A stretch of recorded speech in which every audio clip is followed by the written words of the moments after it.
کل ہند بزم رحمت عالم کی جانب سے ہر سال کی طرح اس سال بھی جشن میلاد النبی تزک و احتشام کے ساتھ منایا جائے گا۔ اس سلسلے میں تمام تر انتظامات کو خطیت دی جا رہی ہے۔ صدر کل ہند بزم رحمت عالم M A Mujeeb senior advocate high court نے بتایا کہ جشن میلاد النبی کے ضمن میں استقبالیہ کمیٹی تشکیل دی گئی ہے اور تمام انتظامات سرعت کے ساتھ کیے جا رہے ہیں۔ آج بزم کے دفتر واقع اوقاس کمپلیکس ماسب ٹینک پر استقبالیہ کمیٹی کا اجلاس منعقد ہوا، جس میں مختلف امور پر غور و خوض کیا گیا اور جاریہ سال رحمت عالم ایوارڈ سال 2024 روہت اپادھیائے، ایک ہندوستانی صحافی، دستاویزاتی فلم ساز اور یوٹیوبر کو دینے کا فیصلہ کیا گیا ہے، جو کہ ماحولیاتی مسائل، صحت عامہ، بالخصوص اقلیتوں کے حقوق پر اپنی گہرائی پر مبنی رپورٹس کے لیے جانے جاتے ہیں۔ آئیے جانتے ہیں اس خصوص میں مکمل تفصیلات۔ موقع پر ایک عظیم شخصیت جو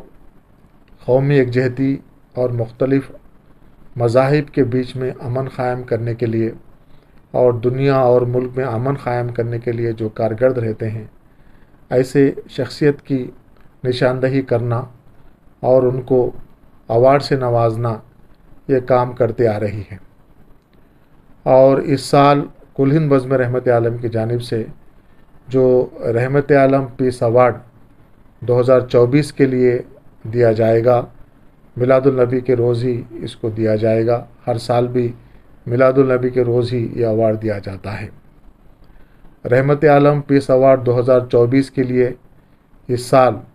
روہت اپادھیائے ایک فیمس جرنلسٹ ہے جو بین الاقوامی سطح پر اور قومی سطح پر مختلف مذاہب کے بیچ ہم آہنگی کے لیے اور نیشنل انٹیگریشن کے لیے کام کرتے ہیں، اور خاص کر مسلم اقلیتوں کے کاز کے لیے یہ آواز اٹھاتے ہیں اپنے قلم، یوٹیوب کے ویڈیوز اور کالمز اور شارٹ فلمز بناتے ہوئے۔ آج وقت کی ضرورت ہے کہ جس طرح سے لوگ غلط فہمیوں کا شکار ہو رہے ہیں، اس غلط فہمیوں کو دور کرنے کے لیے ہم کو ضروری ہے کہ ہم ہر طبقے کو، ہر قوم کے درد رکھنے والوں کو ہم ہمارے ساتھ میں لیں اور جو غلط فہمیاں ہوتی ہیں وہ غلط فہمیاں کو دور کرنے کی کوشش کریں۔ اسی کا سلسلہ ہے کہ ہم ہر سال اس ایوارڈ کو رحمت عالم پیس ایوارڈ دیتے ہیں، اور 2024 کے لیے جیسا میں نے کہا روہت اپادھیائے کو دیا جائے گا۔ اور اس سے پہلے بھی جب سے یہ ایوارڈ کا آغاز ہوا ہے، اب تک ہم لوگوں نے کانچا ایلیا جیسے دلت ایکٹیوسٹ کو ہم نے دیا ایوارڈ، اور ملیلا لکشمیا صاحب ہے، ان کو بھی یہ ایوارڈ سے نوازا گیا، اور ایک راجیو شرما جو جن کا تعلق راجستھان سے ہے، ان کو بھی اس ایوارڈ سے نوازا گیا۔ اور یہ راجیو شرما صاحب کا کارنامہ یہ تھا کہ انہوں نے قرآن مجید کو مراٹھی زبان میں ترجمہ کیا تھا، تو ان کا ایک عظیم کارنامہ تھا۔ جیسا ہمارے حیدرآباد کے Henry Martyn Institute of Islamic Studies سے تعلق رکھتے ہیں جو پیٹر سالمن صاحب ہے، وہ بھی قومی یکجہتی کے لیے کام کرتے ہیں، ان کو بھی اس ایوارڈ سے نوازا گیا۔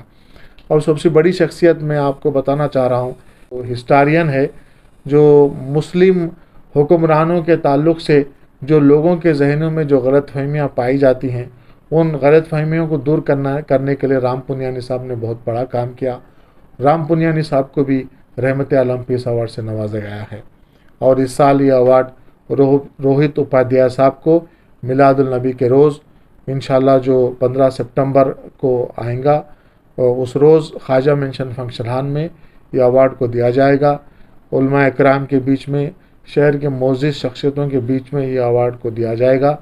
اور یہ ایوارڈ کی جو تقریب ہے وہ 15 سپٹمبر بروز اتوار صبح 11 بجے سے اس تقریب کا آغاز ہوگا۔ اور اس موقع پر روہت اپادھیائے جو ٹاپک پہ خطاب کریں گے وہ ٹاپک ہے، کیونکہ روہت اپادھیائے کا کام فلسطین کے تعلق سے بہت بڑا کام رہا ہے۔ بین الاقوامی سطح پر روہت اپادھیائے یہ فلسطین کا جو مسئلہ ہے، جس طرح سے اسرائیل کی بربریت کا شکار فلسطینی عوام ہوتے ہیں، وہ اس کو ہائی لائٹ کرنے کے لیے، اجاگر کرنے کے لیے انہوں نے بہت کام کیا ہے انٹرنیشنل سطح پر۔ تو یہ اس روز روہت اپادھیائے خطاب کریں گے، اس کا ٹاپک یہ رہے گا فلسطین issue myth reality and its solution. یہ ٹاپک ان کو دیا گیا ہے. یہ ٹاپک کے اوپر وہ پوری ہسٹری فلسطین کی رہے گی عوام کے سامنے کہ کس طرح سے فلسطین کے اوپر زبردستی طور پر قبضہ کیا گیا، کس طرح سے وہاں کی زمین کو فلسطینی عوام کے لیے تنگ کیا گیا، اور کس طرح سے بین الاقوامی سازش کے تحت فلسطینوں کو اپنے ہی گھر میں ان کو بے گھر کر دیا گیا. یہ سب جو واقعات ہیں عوام کے سامنے رکھے جائیں گے. میں آپ سب لوگوں سے گزارش کرتا ہوں کہ فلسطین کے کاز کے لیے 15 سپٹمبر 2024 کو بڑی تعداد میں خواجہ مینشن فنکشن ہال میں جمع ہوں اور ہمارے یکجہتی کا آپ لوگ ثبوت پیش کریں.